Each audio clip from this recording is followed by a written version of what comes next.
Hey guys, what's up? In this tutorial, we're going to reveal to you how you can group columns in your spreadsheets on Google Sheets. So let us get started. So let me use that untitled spreadsheet for the sake of this tutorial.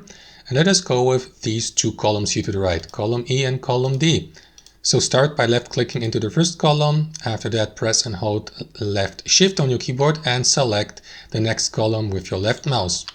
Both are selected. Now you can release the left shift key, and after that navigate to view here at the top, hover your mouse over group and select this option to the right to group columns into one group, as you can see now. So if I, for example, minimize that or click into that minus button, the group will be minimized, and you can expand it by clicking into that plus button again. And if you'd like to ungroup them, guys, make sure that both are selected, navigate to view, hover your mouse over group, and ungroup them by selecting this button. There you go, the group has been removed. And that's how it works. Thanks for watching and have a fantastic day.